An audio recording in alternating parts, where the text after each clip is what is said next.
students, this is Ms. Rebecca with the Reach for the Stars program at Longfellow Elementary. Today we are going to be reading our last and final chapter of Just Us Kids Shipwrecked by D. Stewart. Now this is going to be chapter 7, and like I said, our last one, so I hope you guys have enjoyed the story so far and are excited for resolution. So let's get started with today's activity. Materials needed: a notebook where hopefully you have 6 pages worth of your essay questions, a pencil to write down all your answers, and some good listening ears. So for today's agenda, May 21st, 2020, we are going to be reading our objective for Just Us Kids Shipwrecked, have an overview for the essay questions, read chapter 7, and have a review of the essay questions one last time. So let's get started with today's objective. Objective: students will follow along with the teacher and read Just Us Kids Shipwrecked. Once the reading is done, students will participate in a few short essay questions at the end regarding the day's reading. So chapter 7 questions. How does Rory keep track of the days? And how long has it been? Number 2, how would you feel knowing you've been without your parents for that long? Number 3, what is one skill you've learned through the reading of this book? And number 4, what is the one thing you would want to do when things go back to normal? And remember, keep your notebook with all your answers so then you can receive raffle tickets for when I see you again. Now let's get started with Chapter 7. Chapter 7. Rory is in charge of keeping track of what day it is. She uses a sharp rock she found and makes a check on a large piece of bark. By the look of it, we have been here for 2 weeks. It started off difficult and bumpy, but working together seems like we've made it. We have the fires going every day for the smoke. We have a great system for making sure they have wet leaves on them all the time. Willie's the best at remembering it. He knows how to wet the leaves and twigs before placing them on the fire, and that helps to create nice white smoke. The shelter is better than it was. We still have the teepee for sleeping at night, but I usually stay by the fire. I know they feel safer together inside. The food is better too. After a few tries of different methods, we figured out the best way to catch fish was the spear. That's been the coolest part so far. Julie is really good at it because she's so small and makes the least amount of waves when she moves around the shallow water. Although when she catches one, she makes me take the fish away before she has to see it. There is a small cove where the water is manageable in low tide. It takes a while, but if I'm patient, we can gather enough fish for us each day. I also found other ocean creatures that we've tried. We now spend the day playing in the fresh water by the waterfall to keep cool and clean. I bet I can do a handstand longer than you, Tommy shouts as he splashes around. Ready, set, go, Roy says as she times him. I close my eyes and pretend this is just a summer day at the pool in my backyard. I let Tommy win in the handstand contest. Keeping the other kids happy works best. I'm surprised how much we've gotten used to this place. It's not home. We miss our parents, but we've made it a little better every day. Staying busy is important, and there is plenty to do. Roy keeps everyone organized, and Julie keeps us laughing. As we splash in the fresh water under the falls, I keep my eyes open for the snakes. Do you hear that? Rory asks, quickly climbing out of the water. I do the same, knowing any sound could be a chance at rescue. It gets louder, and my heart starts to pound. Rory and I look at each other as we figure out the sound at the same time. Helicopter!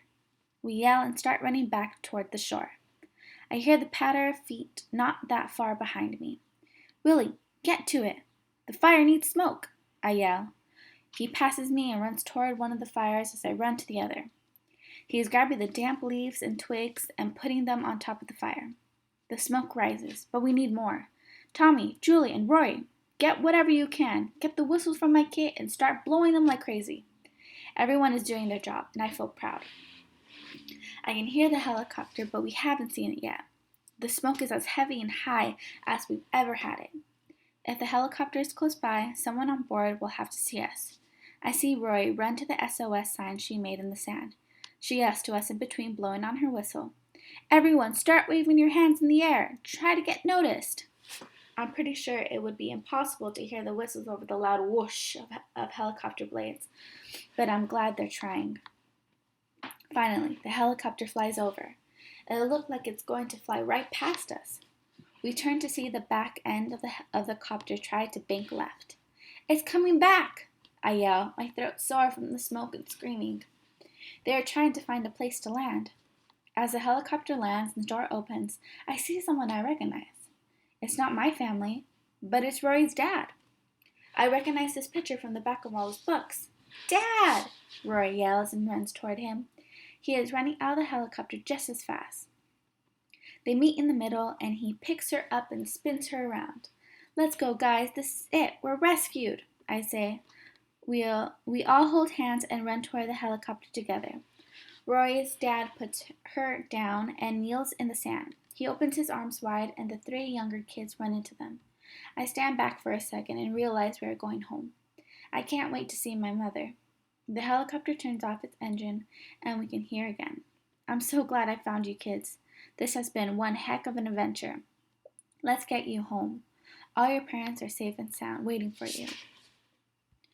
They had an adventure of their own on their lifeboat, he says to us, looking over his shoulder at the things we've done to get attention. But it seems like you were just as prepared. I can't believe you did all of this yourself. Just as kids, Rory smiles. We hop on the helicopter, and I'm so excited for the ride. It takes longer than I hoped, since I'm anxious to see my mom. I can see the dirt landing strip ahead. I can see a large gathering of people out to the side as I look out my window.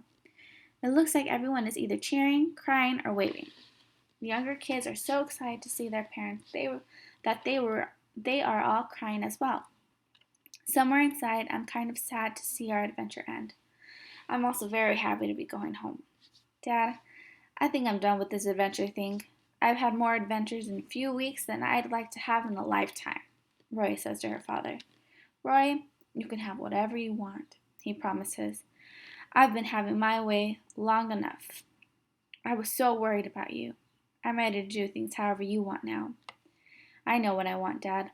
I want to move to wherever Tyler lives. I want to live in his town and be normal. I lean over and interrupt. I'm not sure, after this, any of us will be normal again. The end. Well, that was it. That is the end of our book.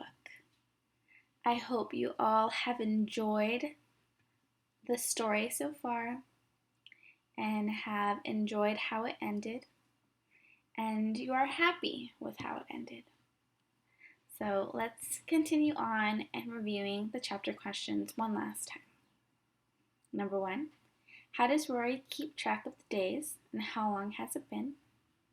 Number 2, how would you feel knowing you've been without your parents for that long? Number 3, what is one skill you learned through the reading of this book? And number 4, what is the one thing you would want to do when things go back to normal? And remember, keep your notebook with all your answers to receive raffle tickets when I see you again. Well, that's it for now, but tune in next week for another 2 fun videos. And I hope that I also see you guys for our summer program. Our summer program is still going on. Monday through Thursday from 9 to 3. We'll have 45-minute sessions where you can tune in with one of us teachers and do a fun activity. I hope to see you guys there.